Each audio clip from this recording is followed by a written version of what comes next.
Nell'incontro di oggi abbiamo discusso dei principali temi dell'Unione Europea in questo momento. Naturalmente si va da temi di stretta attualità, in particolare come dare seguito concreto alle decisioni prese dal Consiglio Europeo del 28-29 giugno, che hanno fatto fare un passo avanti notevole a nostro giudizio all'Unione, sia dal punto di vista delle politiche per lo sviluppo, sia dal punto di vista dei meccanismi per la stabilità dell'Eurozona.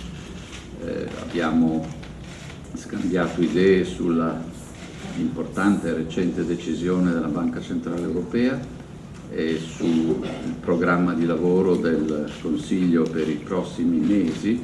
Il Presidente Van Rompuy guida anche il gruppo dei 4 Presidenti del Consiglio, della Commissione, dell'Eurogruppo e della Banca Centrale Europea, che sta preparando un rapporto sul futuro di medio-lungo termine dell'Unione Economica Monetaria.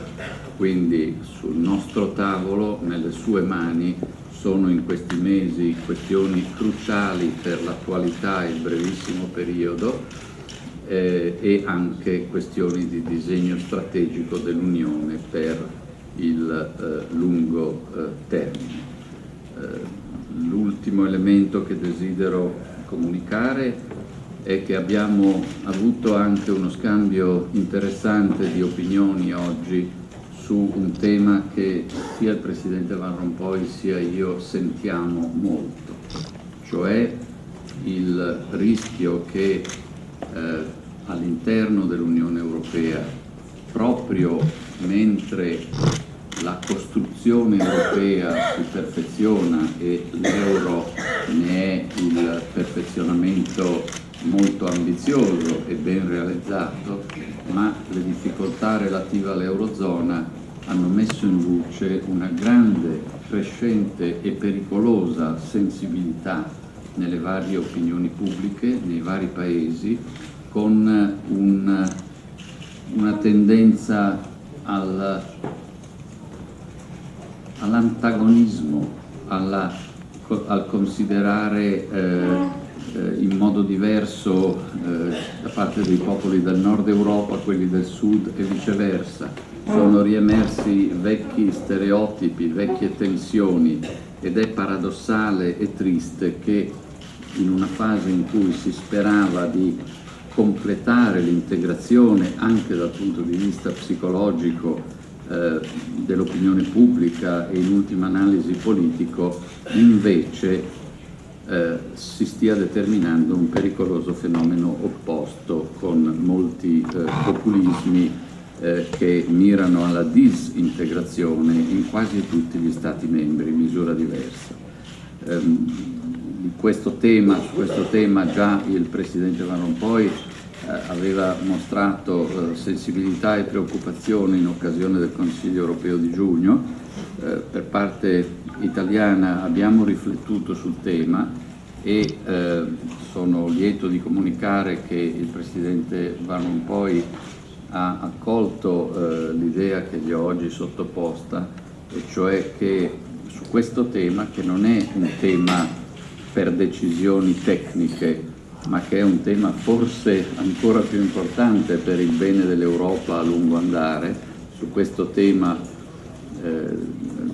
politico dei popoli nell'integrazione e di come evitare che ci siano fenomeni di rigetto, ha accettato l'idea di convocare una riunione ad hoc dei capi di Stato e di Governo. Gli ho proposto che questa riunione abbia luogo a Roma, nel luogo nel quale il 25 marzo del 1957 è stato firmato il Trattato di Roma, cioè il Campidoglio.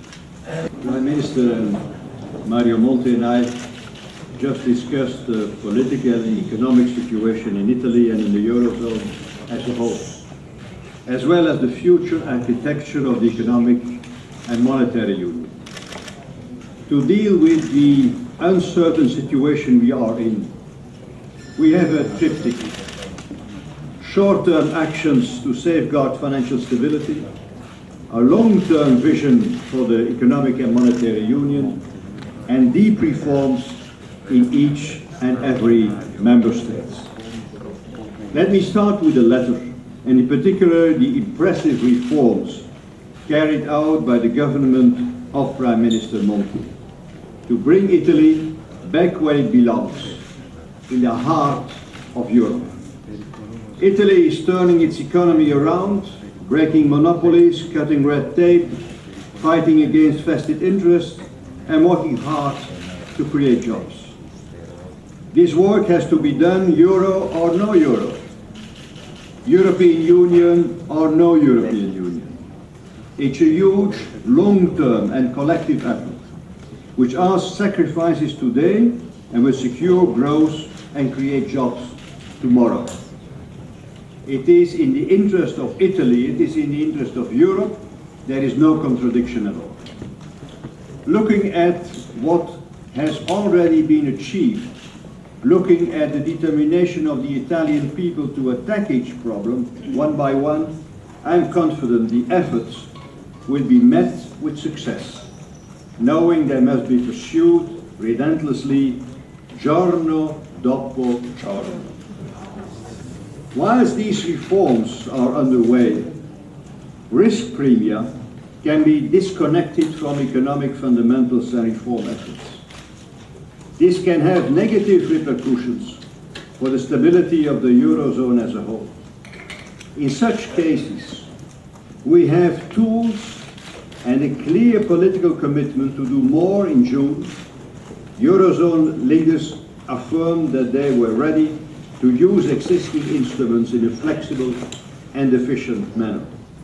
And 2 days ago, the European Central Bank presented a framework under which substantial action can be taken, provided member states carry on their adjustment efforts. Before the summer, European leaders agreed that in addition to tackling the manifestations of the crisis, we needed to address the initial deficiencies of the Eurozone as a whole. I am preparing a report in close coordination with the Presidents of the European Commission, the European Central Bank and the Eurogroup, with the aim of redesigning the architecture of the euro area. We will hold bilateral consultations with the Member States and with the European Parliament in the next few weeks, and I will report on our progress to the European Council in October and finalize the report by December. There already is a degree of convergence on basic ideas. We focus our work on 4 building blocks, which are inextricably linked. First, a banking union, to avoid taxpayers systematically picking up the bills for bank failures. Second, a fiscal union, to avoid unsustainable deficits, including through more central enforcement and more solidarity mechanisms. And third, an economic union, to jointly improve competitiveness of the euro area as a whole, internally and externally. And fourth and final, a deeper political union, to ensure that these measures are underpinned by strengthened democratic legitimacy and accountability. Achieving this vision will take time and will necessarily be a gradual process. But to ensure that we reach our goal, we must embark on this path now. At this stage, let me insist on one element in particular, the banking union. Banks and national supervisors have proved unable to deal with systemic risks in an integrated financial market. To break the vicious circle between the banking crisis and the public debt crisis, the Eurozone needs better prevention and resolution mechanisms. And this morning, I explained to the Ambrosetti Forum why these 2 elements, common supervision and common resolution, cannot go without one another. In this triptych on short-term actions, long-term vision, and deep reforms in each and every country, which makes the euro irreversible. And all European leaders and institutions share a commitment to its integrity too. In particular, and I say this having been in Athens yesterday, so long as Greece is committed to the euro, its partners will continue to fully support its efforts. I should like to conclude with a more political point on the state of the European integration. This project, to which Italy has contributed so much ever since our founding Treaty of Rome, remains today, even in the middle of financial turbulence and social uncertainty, as President Napolitano reminded us this morning, it remains the lighthouse in Faro for all of us.